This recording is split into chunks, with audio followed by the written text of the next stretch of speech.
Salut tout le monde, c'est Dazen Makeup. Yo les refs, c'est Dazen alias l'escroc du game. Aujourd'hui, je suis une ambulance. Zou. Ouais, je suis là pour vous faire mal à la tête. On se retrouve aujourd'hui pour une nouvelle vidéo. Une nouvelle escroquerie. Je vais en ce jour de beau gosse te présenter des animés avec un petit bail de vengeance derrière. Je sais que vous êtes beaucoup à aimer ça, donc je vous en ai sélectionné des pas mal à voir pour cette vidéo. Avant ça, comme d'hab, t'as une image tirée d'un animé qui s'affiche devant toi. Si jamais tu fais partie de l'élite et que tu l'as reconnu, mets-le en commentaire. On verra les vrais connaisseurs. On va commencer avec Akatsuki no Yona, où l'on suivra ici Yona, qui est la princesse du royaume de Koka. Et cette fameuse princesse, bah, elle a une vie de princesse. Faut dire les termes. Et est protégée par son garde du corps, et en même temps son ami d'enfance, bon, on peut le dire, il a été friendzone. Force à toi, mon ref. Et le rêve de notre Yona est de se marier à Sonwon, qui est son cousin. Sans commentaire. Et arrivé à ses 16 ans, des préparations sont effectuées pour son anniversaire.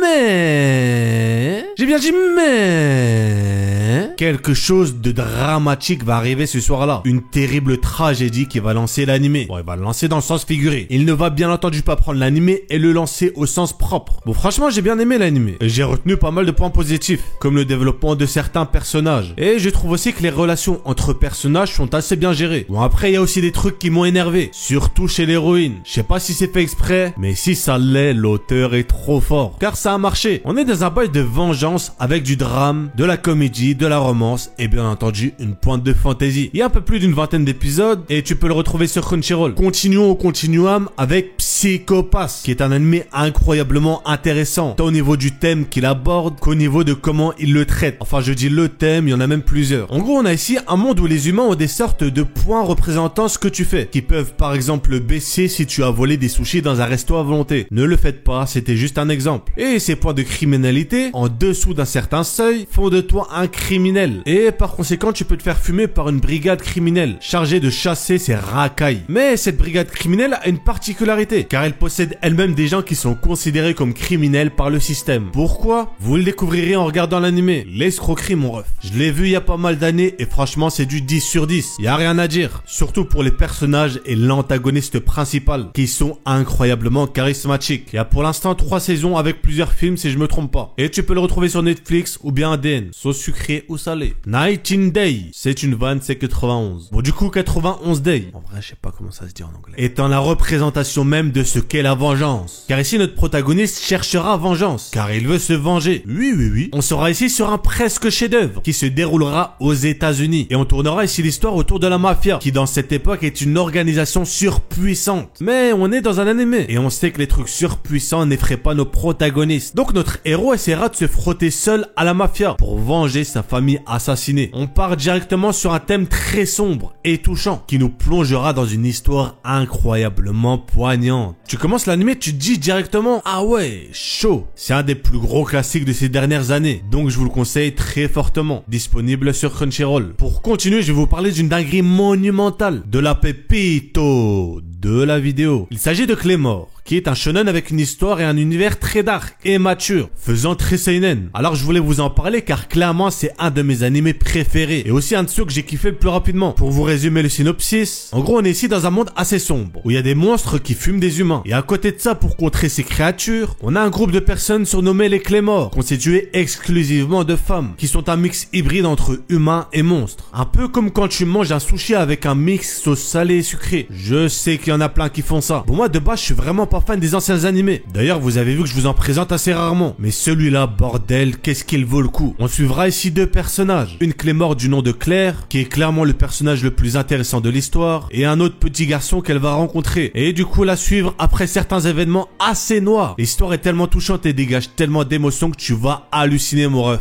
Je me souviens quand j'ai commencé l'anime, je m'étais fait 10 épisodes d'un coup. Et le lendemain, je pensais juste à rentrer chez moi pour le terminer. Donc si vous aimez bien les trucs un peu matures et dark, bah clairement foncez, il est fait pour vous. Bref, on arrive donc à la fin de la vidéo. Si t'as kiffé, pouce bleu, c'est un ordre. Si c'est pas le cas, pouce bleu quand même, c'est un ordre aussi. Comme d'hab, conseille-moi des animés en commentaire. Tu peux même me conseiller des sushis si tu veux. Et surtout n'oublie pas, Dazen t'es un escroc.